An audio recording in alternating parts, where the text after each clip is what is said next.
ವಿದ್ಯಾಶಂಕರ್ ಅವರೇ, ಈ IT finishing school ಹೊಸದಾಗಿ ಭಾರತೀಯರು ಕೇಳ್ತಾ ಇದ್ದೇವೆ ನಾವೆಲ್ಲ. ಏನು ಈ ಐಟಿ ಫಿನಿಶಿಂಗ್ ಸ್ಕೂಲ್ ಅಂದರೆ? ಐಟಿ ಫಿನಿಶಿಂಗ್ ಸ್ಕೂಲ್ ಅಂದರೆ ಈಗ ನಮ್ಮ ರಾಜ್ಯದಲ್ಲಾಗಲಿ ನಮ್ಮ ರಾಷ್ಟ್ರದಲ್ಲಾಗಲಿ ಇಂಜಿನಿಯರಿಂಗ್ ಮತ್ತು ಸೈನ್ಸ್ ಗ್ರ್ಯಾಜುಯೇಷನ್ ಆದ ನಂತರ ಮಾಹಿತಿ ತಂತ್ರಜ್ಞಾನ ಕ್ಷೇತ್ರದಲ್ಲಿ ಕೆಲಸ ಸಿಗಬೇಕು ಅನ್ನೋ ಆಸೆ ಎಲ್ಲರಿಗೂ ಇದ್ದೇ ಇದೆ. ಆದರೆ ಇಂಜಿನಿಯರಿಂಗ್ ಗ್ರ್ಯಾಜುಯೇಟ್ ಆದರೂ ಕೂಡ ಅವರಿಗೆ ಕ್ಯಾಂಪಸ್ ರಿಕ್ರೂಟ್ಮೆಂಟಲ್ಲಿ ಕೆಲಸ ಸಿಗದೇ ಇರಬಹುದು.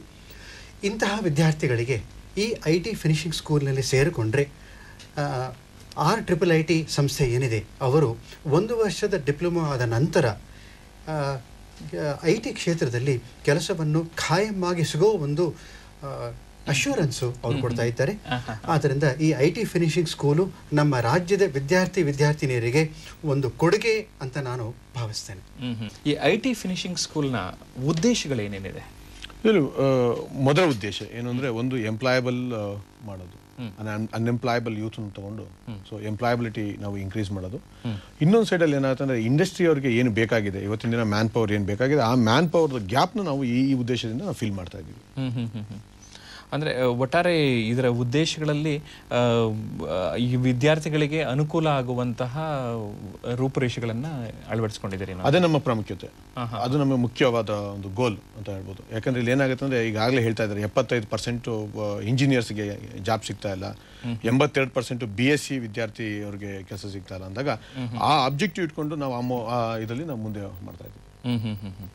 ಏನಾಗುತ್ತೆ, ನಮಗೆ ಒಂದು ನಮ್ಮಲ್ಲೇ ಆದಂತ ಒಂದಷ್ಟು ಉಪನ್ಯಾಸಕರಿದ್ದಾರೆ, ಅದರಲ್ಲಿ ಗೆಸ್ಟ್ ಲೆಕ್ಚರರ್ಸ್ ಅಂತ ಇರ್ತೀವಿ ನಾವು. ಅದ್ರ ಜೊತೆಗೆ ನಾವೇನ್ ಮಾಡ್ತೀವಿ, ಎವ್ರಿ ಸ್ಯಾಟರ್ಡೇಸ್ ನಾವು ಈ CXO ಮೀಟ್ ಅಂತ ಮಾಡ್ತಾ ಇದೀವಿ. ಈ may be a chief information officer, may be a chief executive officers, ಈ ತರನೆಲ್ಲ ಕರೆದುಬಿಟ್ಟು ನಮ್ಮ ಅಥವಾ HR ಮ್ಯಾನೇಜರ್ ಇರ್ಬೋದು, ಇವರಿಂದ ಒಂದು ಉಪನ್ಯಾಸಕ ನಾವು ಕೊಡ್ತಾ ಇದ್ದೀವಿ. ಸೊ ಇಲ್ಲಿ ಏನಾಗುತ್ತೆ ಅಂದ್ರೆ, ಯಾಕೆಂದ್ರೆ ಆ ವಿದ್ಯಾರ್ಥಿಗೆ ಒಂದು ಗ್ಲೋಬಲ್ ಪರ್ಸ್ಪೆಕ್ಟಿವ್ ಬರಬೇಕಾಗ್ತದೆ. ಅವನಿಗೆ ಕಾರ್ಪೊರೇಟ್ ಹೇಗೆ ವರ್ಕ್ ಆಗುತ್ತೆ ಅನ್ನೋದು ಬೇಕಾಗುತ್ತೆ. ಬರೀ ಒಂದು ತಾಂತ್ರಿಕ ಒಂದು ವಿದ್ಯಾಭ್ಯಾಸ ಇದ್ರೆ ಸಾಲದು. ಸೊ ಇದ್ರ ಜೊತೆಗೆ ಬೇಕಾಗಿರೋದ್ರಿಂದ ನಾವು ಗೆಸ್ಟ್ ಫ್ಯಾಕಲ್ಟೀಸ್ನು ತರ್ತೀವಿ. ವಿದ್ಯಾಶಂಕರ್, ಎಂಟ್ರೆನ್ಸ್ ಟೆಸ್ಟ್, ಈ ಎಂಟ್ರೆನ್ಸ್ ಟೆಸ್ಟ್ ಅಲ್ಲಿ ಏನಾಗುತ್ತೆ, ಎಲಿಜಿಬಿಲಿಟಿ ಆಗಿರ್ತಾರೆ. ಫಸ್ಟ್ ನಮ್ಮಲ್ಲಿ ಎಂಟ್ರೆನ್ಸ್ ಟೆಸ್ಟ್ ಇದೆ, 2 ತರ ಎಂಟ್ರೆನ್ಸ್ ಟೆಸ್ಟ್ ಮಾಡ್ತಾ ಇದ್ದೀವಿ. ಒಂದು ಮೊದಲನೇದಲ್ಲಿ ಎಂಟ್ರೆನ್ಸ್ ಟೆಸ್ಟ್ ಅಲ್ಲಿ ಏನಾಗುತ್ತೆ ಅಂದ್ರೆ, ಈ ಯಾವುದೇ ಆದೊಂದು BSc ಅಥವಾ BE ಅಥವಾ BCA ಆಗಿರುವಂತ ವಿದ್ಯಾರ್ಥಿಗಳು ತಗೋಬಹುದು. ನೆಕ್ಸ್ಟ್ ಇಂಜಿನಿಯರ್ಸ್ ಅಥವಾ ಕಂಪ್ಯೂಟರ್ ಸೈನ್ಸ್ ಆಗಿರುವಂತ ಇಂಜಿನಿಯರ್ಸ್ ಆಗಿದ್ದಾಗ ಅವ್ರಿಗೆ ಶಾರ್ಟ್ ಲಿಸ್ಟ್ ಮಾಡಿ ಅವ್ರಿಗೆ ಕ್ಯಾಂಡಿಡೇಟ್ ನ ಇಂಟರ್ವ್ಯೂಗೆ ಕರಿತೀವಿ ನಾವು. ಆ ಇಂಟರ್ವ್ಯೂ ಕರೆದು ಅಲ್ಲಿ ನಾವು ತಿರ್ಗಾ ಸ್ಕ್ರೂಟಿನಿ ಮಾಡ್ತೀವಿ. ಯಾಕಂದ್ರೆ ಮೋಸ್ಟ್ ಇಂಪಾರ್ಟೆಂಟ್ ಏನಂದ್ರೆ, ನಮ್ಗೆ 100% ಪ್ಲೇಸ್ಮೆಂಟ್ ಮಾಡ್ಬೇಕಿತ್ತು.